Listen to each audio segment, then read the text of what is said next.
Karibu kwenye taarifa zetu za awamu ya saa 4 asubuhi. Mimi ni Justin Jizian.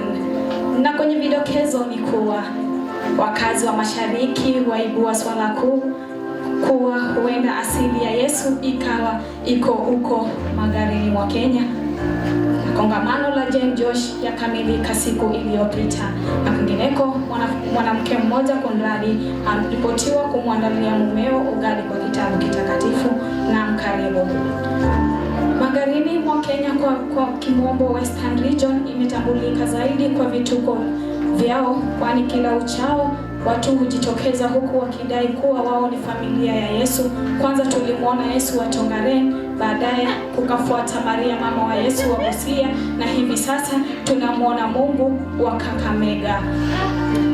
Akizungumza na watangazaji wa KTN na Citizen, Mungu huyo wa Kakamega amedai ya kwamba alikuja duniani miaka 38 iliyopita.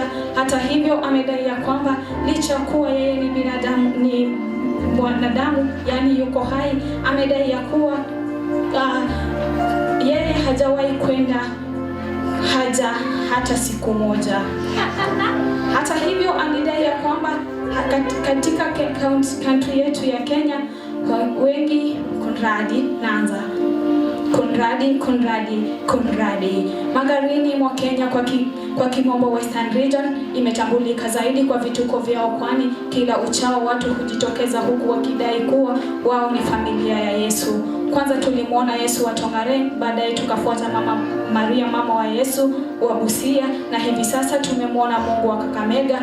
Akizungumza na watangazaji wa KTN, Mungu huyo alidai ya kwamba alikuja duniani miaka 38 iliyopita.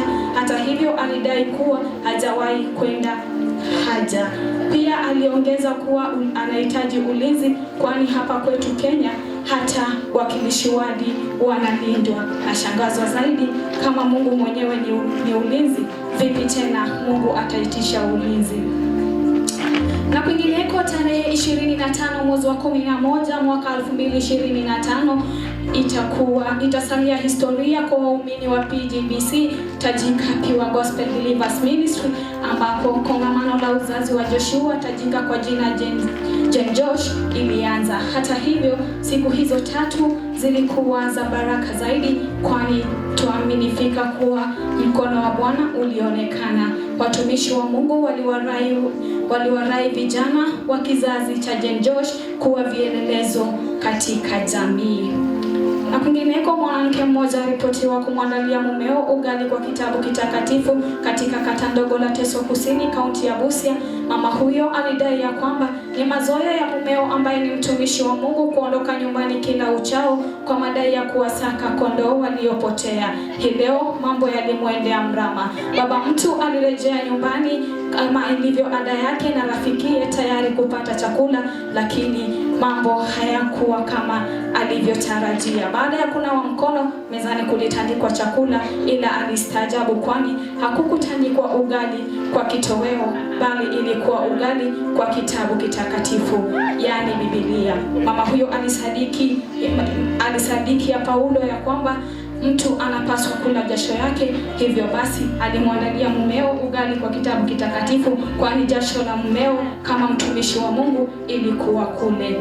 Na watumishi wetu na warai, msifanye hivyo ili msije mkapikiwa ugali kwa neno.